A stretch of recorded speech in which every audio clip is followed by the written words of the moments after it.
a la Escuela Apostólica y Profética Peña de Águilas. Estos videos están vinculados para generar un seminario que, si lo deseas, puede tener un valor académico y curricular. Puedes recibir un título. La información la encuentras en la página buscatufe.com. Entras a la sección de educación y bueno, ahí buscas la Escuela Apostólica y Profética Peña de Águilas. Si deseas que tenga un valor académico el seminario, necesitas adquirir mi libro, este libro que está vinculado a estos videos, o es un apoyo o es un complemento. Se complementa el libro con los videos con el libro. Lo puedes adquirir en Amazon. Búscalo por mi nombre, Lauro Eduardo Ayala Serrano, y bueno, te lo envían a tu domicilio con un solo clic. Amazon.com. Bienvenido a la Escuela Apostólica y Profética Peña de Águilas.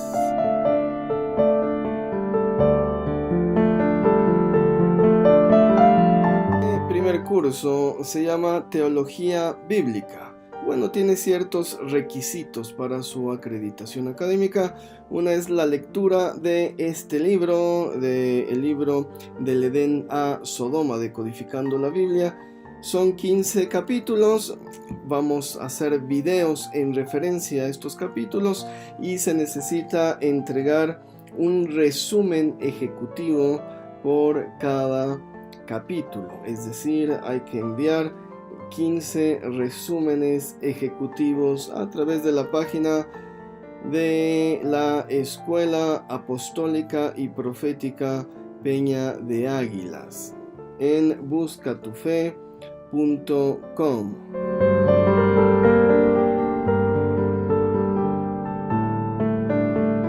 La parte 1 de 4 del capítulo 8, que he titulado Ur de los Caldeos, de este libro del Edén a Sodoma, que puedes adquirir en Amazon y te lo envían a cualquier parte del mundo.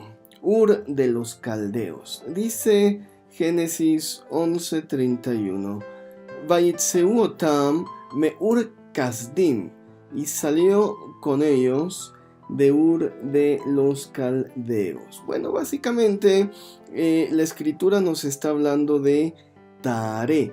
Taré es el padre de Abraham. Dice, va a tomar a su hijo y a su nieto Lot, parece, y bueno, y a sus respectivas esposas, y sale de Ur de los Caldeos. Abraham, que posteriormente será llamado Abraham, va a ser el parteaguas entre lo real y lo ficticio, entre lo histórico y lo mítico, entre lo legendario y lo arqueológico. Es sumamente importante. La tumba de Abraham se conoce, está en Hebrón, en Israel, es decir, es un personaje histórico completamente real. Dentro del judaísmo, antes de Abraham, son como historias que están fluctuando entre el mito y la leyenda, entre lo real y lo verdadero, entre lo simbólico y lo fabuloso.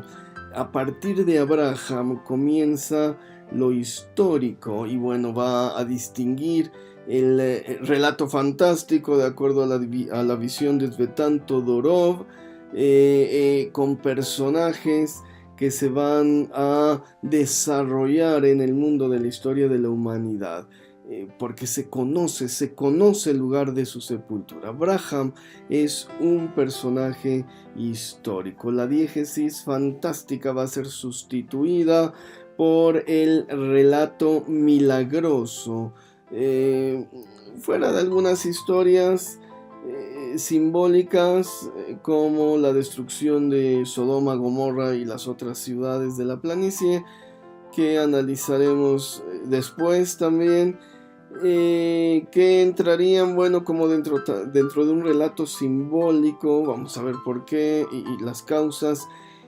Todos los demás incidentes en los que va a participar el patriarca, su historia, sus aventuras, su peregrinar, su vida, etcétera, van a insertarse en un modelo narrativo nuevo, que yo denominaría como un modelo epifánico. Es decir, la narrativa va a insertar el prodigio, va a insertar la epifanía dentro de su relato, y esto lo va a convertir en historias completamente distintas, en una narrativa que es religiosa, pero que al mismo tiempo es autobiográfica y que también es histórica. Para entender las causas que impulsaron a Taré a salir de Ur Kasdim, de Ur de los Caldeos, necesitamos también analizar la historia de las dinastías tempranas mesopotámicas, es decir, los linajes familiares. Ya sabemos que en esto de los tiempos históricos, bueno, años más, años menos, así sucede. Tenemos un aproximado, y bueno, el aproximado nos lleva a unas conclusiones muy interesantes. Cuando hablamos de tiempos arqueológicos, siempre va a haber 100 años más o 100 años menos de diferencia. Cuando hablamos de tiempos geológicos, va a haber miles y a veces de años más o miles de años menos. Cuando hablamos de tiempos cósmicos, va a haber millones de años más o millones de años menos, ¿no? Es decir, el universo fue creado hace 14,000 millones, puede ser 14,000, 15,000 millones, 14,500 millones, 13,900 millones, es decir, un día exacto es imposible, pero en fechas históricas tenemos una buena aproximación, 50, 100 años más, 100 años menos, y podemos situar o entender las razones de la salida de Taré, de Abraham, de Lot y de sus respectivas esposas de Ur de los Caldeos. Las primeras genealogías mesopotámicas van a aparecer 2800 años antes de nuestra era. En este periodo histórico maleable, llega un arqueólogo y dice otra cosa, llega otro historiador y dice otra cosa. Bueno, 2800 años antes de nuestra era. En el 2334 aproximadamente se menciona a Sargón de Acadia. Bueno, todo esto de acuerdo al doctor James Horowitz, un catedrático que fue profesor mío en la Universidad Hebrea de Jerusalén. Sargón pudiera ser el mismo Nimrod que va a mencionar la escritura en Génesis 10:8. Bueno, muere Sargón y del 2278 al 2153, todo antes de nuestra era, estamos hablando de 5200 años antes de nuestra era. En este periodo de 125 años, las crónicas sumerias dicen que hubo 10 reyes sobre Acadia. El escritor sarcástico escribe y pregunta quién era rey y quién no era rey, es decir, 10 reyes en 125 años, y bueno, después va a estar peor, pero bueno, 10 reyes en 125 años es bastante tiempo. Son bastantes reyes en muy poco tiempo, casi cada 10 años un rey. Nos habla de una inestabilidad política que en el 2153 la capital de Acadia es destruida y bueno, se tiene que trasladar a Erech. Es decir, hay tanta inestabilidad que cambian la capital de un lugar a otro. Por decir, México City, hay tanta estabilidad que bueno, se la tienen que llevar a Monterrey, la capital, porque es ingobernable.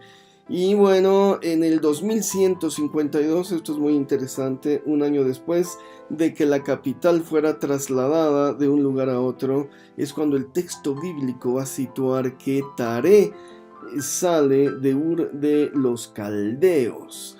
Ur de los Caldeos, bueno, está cerca del Golfo Pérsico y se dirige a la tierra de Harán, al noroeste. Es decir, que la inestabilidad económica, la destrucción de la capital y todo este borlote pudiera ser la motivación de que Taré comenzara un éxodo, comenzara una reubicación de su familia. Qué interesante, ¿no? Bueno, continúa la inestabilidad económica, política, social en Sumeria, es todo un caos.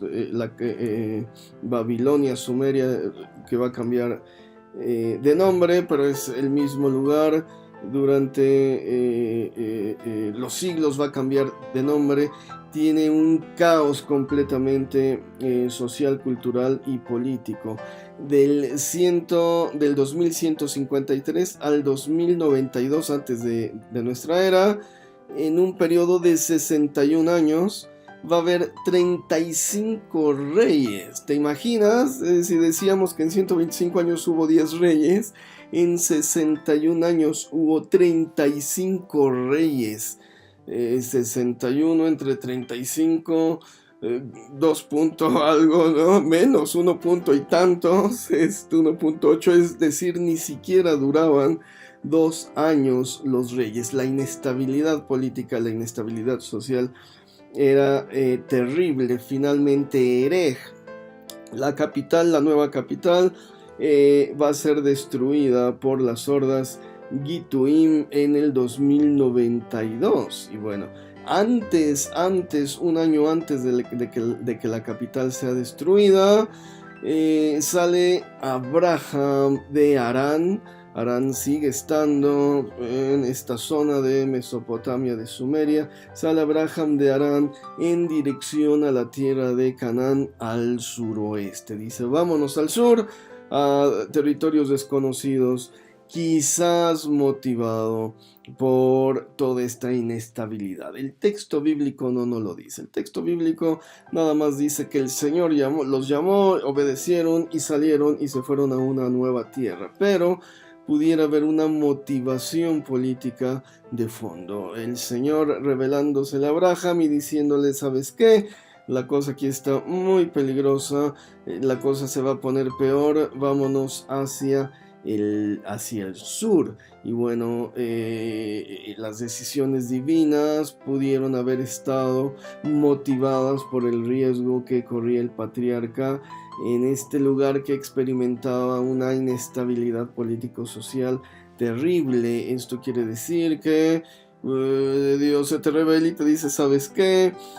El crimen organizado, las muertes, los asesinatos, el narcotráfico está muy difícil. Yo te recomiendo que mejor busques otro lugar donde vivir y empieza este proceso de migración. Bueno, sale Abraham. Además, hay un monoteísmo, o empieza la proclamación de un monoteísmo, de una sola deidad, el culto a una sola deidad.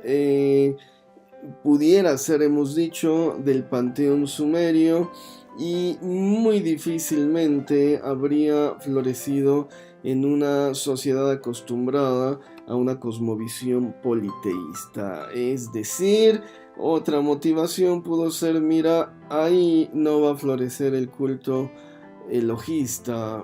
Hemos dicho que Jehová se va a revelar 1800 años después, 1500 años después. No puede florecer ahí el culto elogista. Es mejor, Abraham, que te vayas a otro lugar donde se pueda nada más adorar a una sola divinidad. Entonces, bueno, se aísla al sujeto de un entorno idolátrico pagano, como lo presumen las fuentes talmúdicas, y también pudo haber estado justificado por la volatilidad política que estaba sufriendo la sociedad en ese momento. Estos factores determinantes para que Taré y para que Abraham dijeran: vámonos de aquí, esto está muy feo, y además Dios nos está llamando a servir a una sola divinidad. Vienen estas hordas paganas, idólatras, con cultos extraños. Mejor nos establecemos en un lugar más tranquilo, en un lugar donde podamos llevar una vida mucho más tranquila. Estas coincidencias históricas para justificar la migración son increíblemente interesantes. El peregrinar de Abraham, Dios buscándole un lugar donde esté más tranquilo, realmente nos da un motivo para cambiarse de sitio de asentamiento, para buscar otro lugar. Esto es la primera parte del capítulo 8. Pasemos a analizar la siguiente parte. Presento los libros que he escrito: la Biblia diacrónica con hebraísmos, una historia lineal donde se presentan los hechos de manera cronológica, con hebraísmos que nos ayudarán a comprender la profundidad del texto bíblico, los nombres de Dios y el poder en los nombres de Dios. El primero, una compilación de 1000 nombres de Dios, de más de 1000 nombres de Dios, su traducción al español, su transliteración, su pronunciación más adecuada. Y el segundo es este mismo libro con una explicación de cada nombre y el poder que podemos nosotros hacer fluir de lo alto para recibir las bendiciones de Dios, del Eterno, mediante la pronunciación de su nombre. Interpretaciones bíblicas sefardíes, son interpretaciones bíblicas de la comunidad judía que vivió en España entre los siglos XII al XVI, y finalmente toda la serie de mis libros sobre el Talmud. Ya vamos hasta el número 7, que son interpretaciones bíblicas de principios de siglo de los rabinos contemporáneos a Jesucristo.